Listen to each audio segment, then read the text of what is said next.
Guillermo Cueto es exfuncionario de la CIA y especialista en seguridad. Guillermo, muchísimas gracias por esta charla con TN Internacional. Un placer, Carlina, un placer estar con ustedes.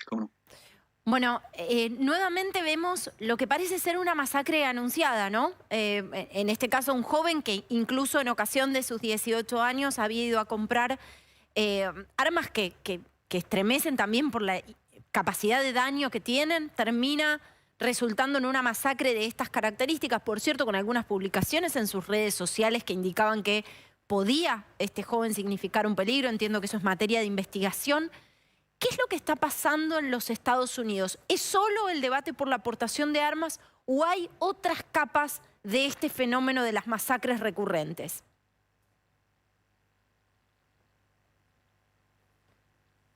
Yo creo que todo debate es propicio y es beneficioso siempre y cuando llegue a un beneficio, o sea, a medidas que mejoren la situación que estamos enfrentando, especialmente en los Estados Unidos.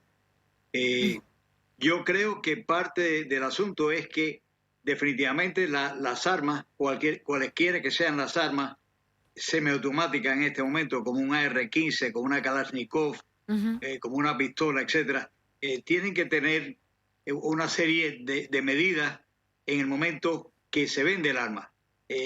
Yo estoy de acuerdo y creo que es totalmente imprescindible que se hagan regulaciones por la cual haya que tener antecedentes de la persona que está comprando el arma, e inclusive se pueden hacer en las preguntas que se hacen en el momento de comprar un arma, preguntas que son psicológicas sobre el estado mental de la persona, etcétera, sin violar ningún tipo de derecho personal del individuo.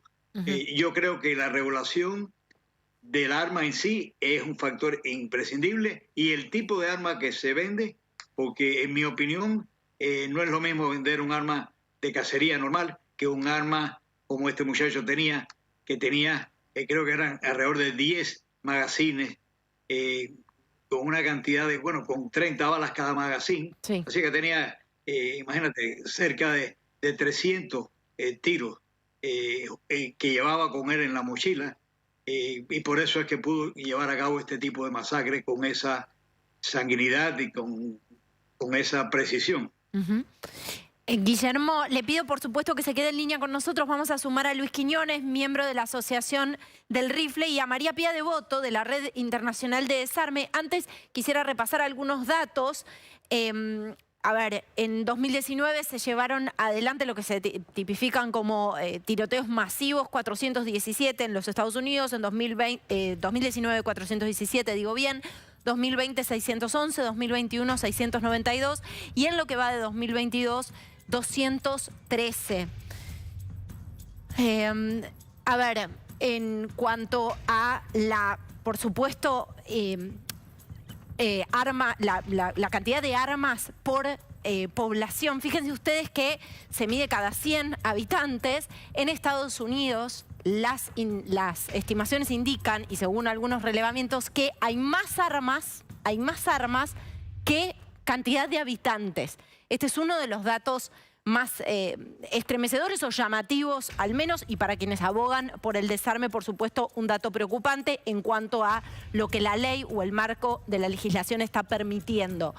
Y en cuanto a las víctimas de homicidios, cada 100.000 habitantes por arma de fuego, Estados Unidos registra 4,1, Francia 0,3 y España 0,1. Los números realmente son muy, muy significativos en cuanto al saldo que deja la cantidad de armas de fuego circulando en los Estados Unidos. Hay quienes dicen no hay una correlación entre la aportación y la frecuencia con la que se dan las masacres cometidas, por supuesto, con armas semiautomáticas o rifles de asalto, como veíamos en las imágenes, pero quienes abogan por una legislación más dura dicen que ciertamente es así.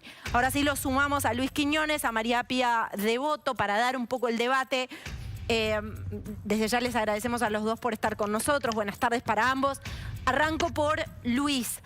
Cada vez que sucede una masacre de estas características, vuelve a ponerse entre signos de pregunta si los Estados Unidos tiene que tener una legislación más dura, más restrictiva en el acceso a las armas. ¿Cuál es la posición de usted? Mira, en primer lugar, ya hay bastante legislación que debería de prohibir todas esas cosas. Lo que sucede es que no estamos enforzando las leyes. Criminales que no deben de tener armas, que tienen prohibido, son dejados de salir de la cárcel sin ninguna fianza. Cometen un crimen, los dejan salir. Y la gran mayoría de los crímenes que suceden, sí, esto es escandaloso que tengamos estas clases de eventos, pero semanalmente, yo te aseguro que este fin de semana en la ciudad de Chicago van a haber por lo menos 60 baleados y algunos 20 muertos por criminales. Ahora, una cosa que no enseñaste en esas estadísticas que estabas dando es que en los 3 años que ustedes pusieron ahorita en la pantalla, 4 millones de personas tuvieron que defender sus vidas usando sus armas en sus casas para defender la vida de ellos y de sus familiares. Esos son 4 millones. Y si ustedes buscan en el Departamento de Justicia, en las figuras del FBI, de las policías locales, van a encontrar esas figuras. No son mentiras que, como dice la izquierda, esos son inventos de ustedes. No. Chequéenlos, ahí están por nombre, por fecha, por la clase de acción que hubo. ¿Te puedes imaginar 4 millones de veces? Es un escándalo. Tenemos un problema social en Estados Unidos gravísimo. ¿Por qué? Porque hemos quitado a Dios y hemos puesto drogas. Hemos quitado el valor de la familia y hemos puesto valores extremistas. Eso nos está llevando a una crisis donde ya ahora, ese muchacho sabemos que tenía un montón de problemas. A él le estaban haciendo bullying. Venía de un hogar disfuncional, como ha sucedido con todos estos casos. Sabemos que tenían tendencias de problemas psicológicas. El de Nueva York ya había sido arrestado, lo pusieron en... Bueno, ahí se nos cortó la comunicación con Luis. Luis, si nos está escuchando, le pedimos que se quede en línea. La sumamos a María Pía Devoto, de la Red Internacional de Desarme. María Pía, ¿cuál es la posición de ustedes con respecto a la regulación vigente en los Estados Unidos para la aportación de armas?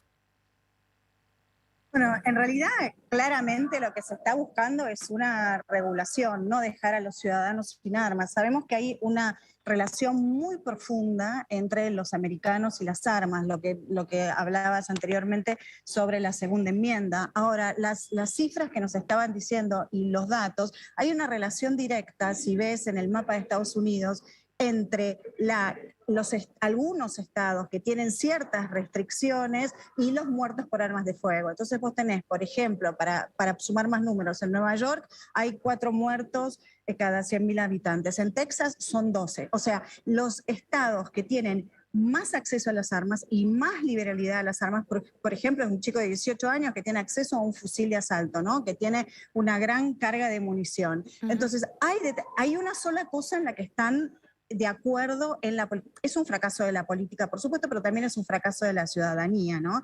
Vos lo decías anteriormente, hay 328 millones de habitantes en Estados Unidos y hay casi 400 millones de armas. Y esa relación y cómo se interpreta la segunda enmienda, que se interpreta como un derecho constitucional personal, y las veces que se quisieron restringir ha habido apelaciones a la Corte y se desestiman porque la Corte puede restringir al Estado pero no al ciudadano. Entonces, si vos haces que no se pueden, que es lo que estaba impulsando el presidente Biden, porque ya está en su agenda electoral. Si restringís el acceso a los fusiles de asalto, que son como estas semiautomáticas que son las preferidas utilizadas en la masacre, ¿no? La AR-15, porque son muy livianas, por los cargadores, porque pueden ser modificadas. Si vos restringís, si haces un registro, si pedís certificados psicológicos, en lo único que están de acuerdo en la política es que no tienen que venderse arma a los enfermos mentales, y eso sería un gran paso. María Pía, por supuesto, te pido que te quedes en contacto con nosotros, al igual que Luis, para seguir dando este debate, pero escuchemos la palabra del expresidente Donald Trump sobre este tema. But the existence of evil in our world is not a reason to disarm law-abiding citizens who know how to use their weapon and can protect a lot of people. The existence of evil is one of the very best reasons to arm law-abiding citizens.